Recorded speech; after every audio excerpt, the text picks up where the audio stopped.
Hi everyone, thanks for tuning in for this version of our bi-weekly video. And today we're broadcasting live from the Teaching, Transformation and Development Academy, otherwise known as Ta-da. Ta-da. And with me are Beth Valentine, who is our Equity, Compliance and Education Manager. Beth, welcome. Thank you. And Brian Urlacher, Professor of Political Science and Public Administration and also the Department Chair. Yes. Brian, good to see you. Great to see you. Yeah, fantastic. Well, today we're talking about accessibility, and in particular digital accessibility, and there's been many efforts on our campus to prepare for and launch efforts in ensuring our digital accessibility, so all of our digital materials. And so Beth, you've been leading the charge on our campus. Thank you so much for your hard work. Just one of many. One of many, of course. And tell us about, since I've recently chartered or provided a charge to the group about how to proceed. Tell us about the activities of the committee and the work that's going on to achieve the goal of digital accessibility. Yes, so way back when the regulations came out over in summer, we had an informal ad hoc working group that started to do a lot of behind the scenes stuff, working on websites, looking at our contracts, all of that stuff. This then morphed into the University Committee for Title II ADA Digital Accessibility. Wow, mouthful. Hey, you approved it. Yeah. Digital Accessibility Committee that you issued a charter for in March. And so since then, we have been continuing this work, building upon the foundation we've had. And the goal with that committee really is to lead and to collaborate across campus our efforts to meet these new Title II digital accessibility regulations, which really shift us from a reactive approach to accessibility to a more proactive approach. Nice. Well, tell us more about this idea of proactive and what steps are we taking as a campus to become more proactive? Yeah, so before the regulations came out, we were in what I would call this reactive phase. We would put our digital stuff out there, and then if a student couldn't access a PDF that was required for a class, or somebody went to our website and couldn't watch a video because it didn't have captions, they would reach out to us and request an accommodation. That's the reactive bit. We're now shifting to something more proactive towards accessible, or at least a lot more accessible from the beginning, from the get-go. Accessibility becomes baked into our process now. Right, and then these students don't have to come requesting accommodation, right? It's built in. It is. I mean, 1 in 5 undergrads have at least one disability. Like, think about class sizes.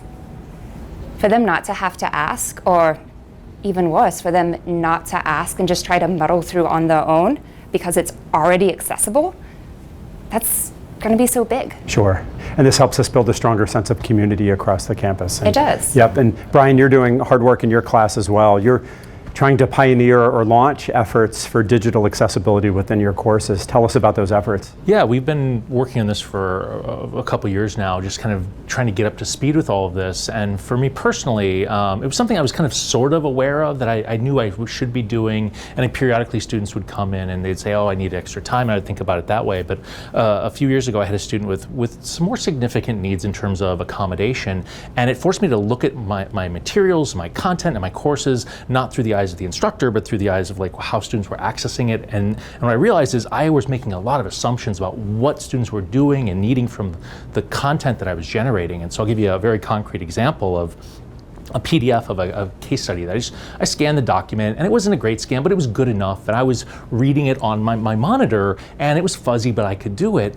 And when I converted it over to a machine-readable text document, suddenly all of my students started engaging with that case study so much better, and I realized it was because they were accessing on their phones. And what was good enough for me on my monitor wasn't good enough for how they were engaging with that document. And so it's sort of forced me to rethink a lot of things that just weren't on my radar before. Yeah, that understandability and the ability to provide access.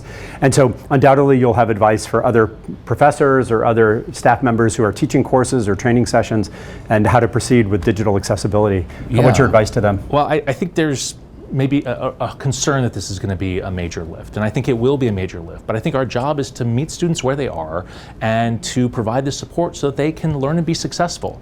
And we're not going to know what exactly we need to do for each student, because every student, every situation, every class is going to be a little bit different. But there are some things that we do know that will work, that will help, that will support, and if we invest some time in the front end, then when students arrive with different challenges and needs and accessibility requirements, we're not starting from zero. We've built a solid foundation, and then we can sort of respond to that student and where they're at, rather than trying to backfill everything in. Nice. And then, of course, there'll be a list of things we expect or hope people would use as good guidelines for how they build their accessible materials.